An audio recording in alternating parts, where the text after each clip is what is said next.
जय श्री कृष्णा।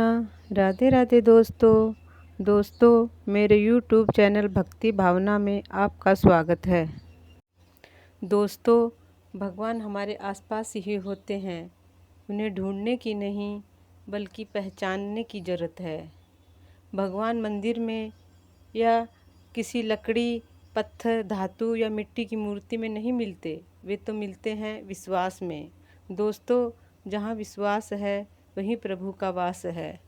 मन में यदि भगवान नहीं तो फिर कहीं भी भगवान नहीं है। मन में यदि विश्वास है तो पत्थर में से भी भगवान प्रकट हो जाते हैं, और यदि मन में विश्वास नहीं तो फिर भी भगवान कहीं भी नहीं है। ईश्वर के बारे में हर व्यक्ति की अपनी अलग अलग सोच होती है, इसलिए मैं किसी पर अपनी सोच थोपना नहीं चाहती, क्योंकि जाकी रही भावना जैसी, प्रभु मूरत देखी तिन तैसी।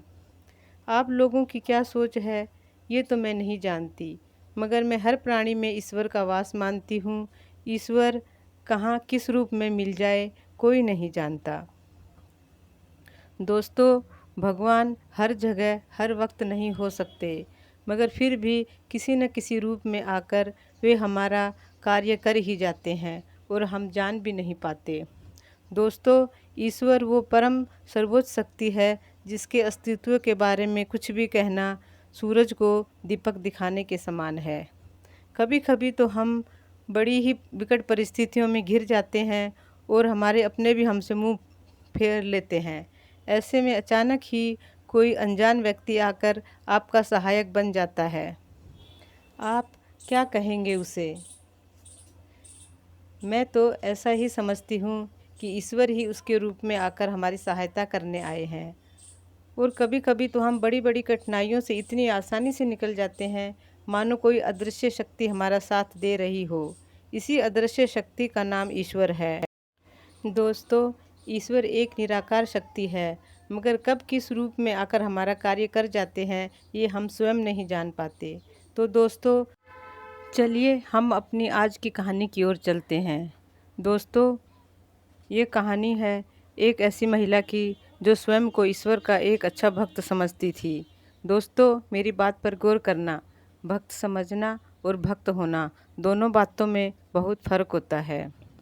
वह रोज़ सुबह उठकर स्नान करती, धूप दीप जलाकर भगवान की पूजा करती, तुलसी जी को जल अर्पित करती, रोज़ मंदिर में जाती, वहाँ भी भगवान जी की मूर्ति के आगे भोग लगाती।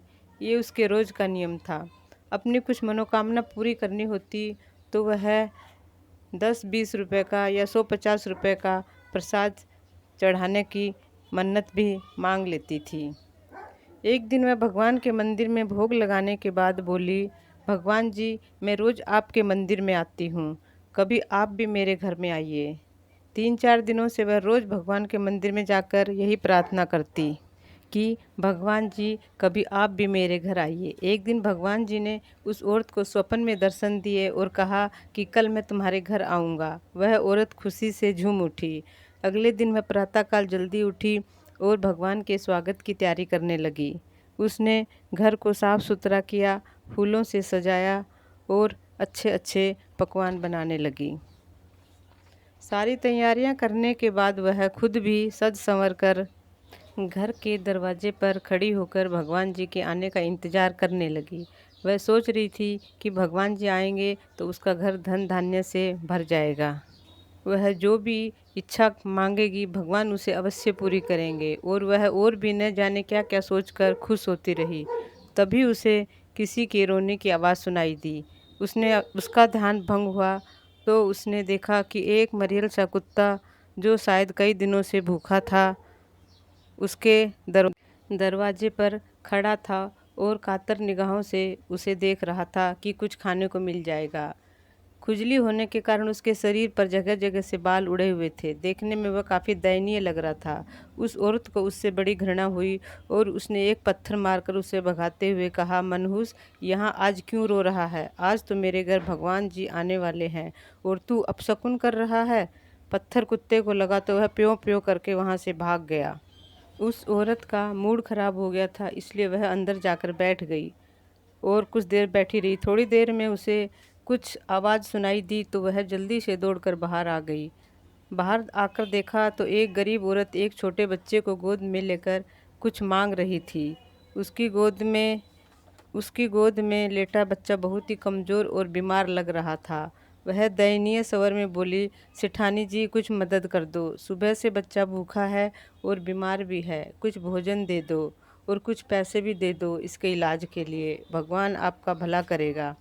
उस औरत ने देखा तो नफरत भरे स्वर में बोली, मेरा तो भला भगवान कर ही देगा, तू अपना भला मांग भगवान से और चली जा यहाँ से। तुझे और कोई घर नहीं मिला भीख मांगने को? जा जा, यहाँ तो आज मेरे घर भगवान आने वाले हैं। कहकर वह गुस्से से भुनभुनाती हुई अंदर आ गई और दरवाज़ा बंद कर लिया। सुबह से इंतज़ार करते करते दोपहर हो गई थी। वह सोच रही थी कि भगवान पता नहीं कितनी देर में आएंगे। ऊपर से इन भिखमंगों ने दिमाग खराब कर रखा है।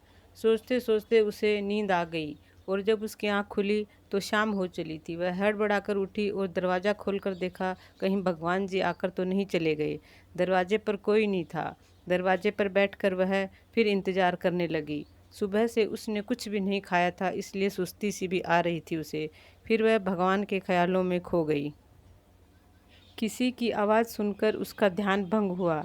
देखा तो सामने एक अंधा भिखारी खड़ा था जो धीरे धीरे चलकर उसके दरवाजे तक आ गया था। ए, दूर हटो, क्या घर में ही घुस जाओगे? वह गुस्से से बोली। सेठानी जी 2 दिन से भूखा हूँ, कुछ खाने को दे दो। आज कहीं भी खाना नहीं मिला है, आप रहम करके मुझे खाना दे दीजिए।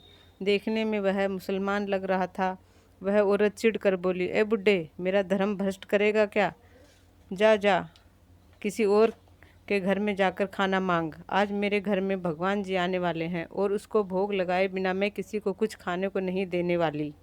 मैं भी तो सुबह से भूखी हूँ। जाओ, तुम आगे जाओ। बूढ़ा भिखारी निराश होकर धीरे धीरे आगे चल दिया। वह और गुस्से में भरी अंदर आ गई और सोचने लगी, आज तो इन भिखारियों ने दिमाग खराब कर दिया। भगवान के लिए रखा हुआ भोजन मैं इन्हें कैसे खिला दूँ? धीरे धीरे रात हो गई लेकिन भगवान जी नहीं आए।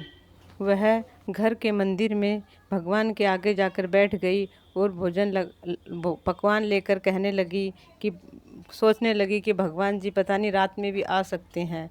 वह रात के 11-12 बजे तक भगवान जी का इंतज़ार करती रही और न जाने कब उसकी आंख लग गई और वह सो गई।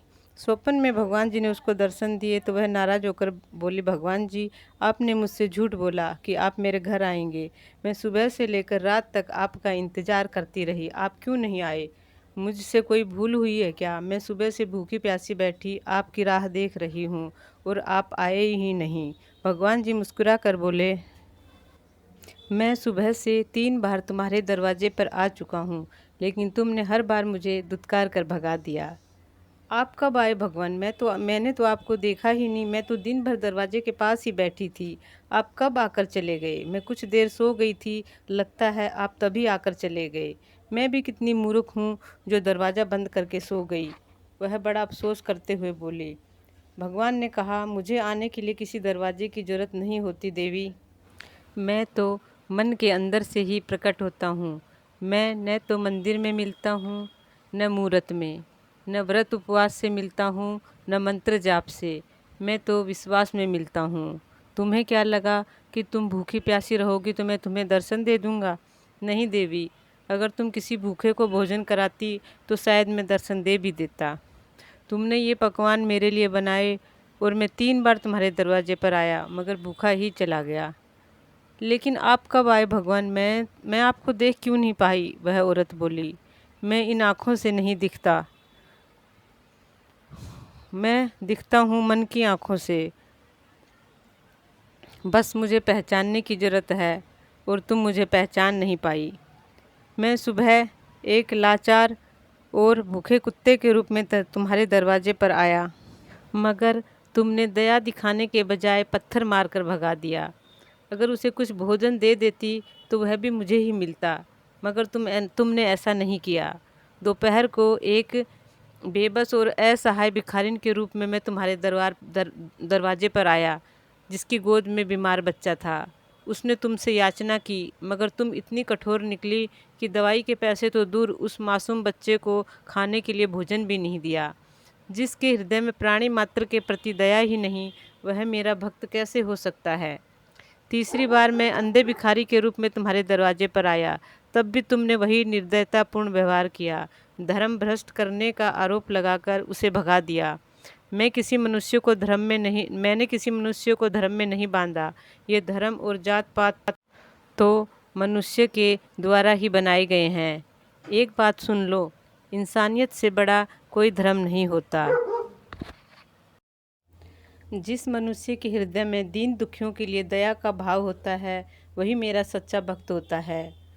दुख सुख तो मनुष्य को अपने कर्मानुसार ही मिलता है, मगर सच्चा इंसान वही है जो दूसरों के दुखों को दूर करने का प्रयास करता है, और वही इंसान मुझे सबसे अधिक प्रिय है।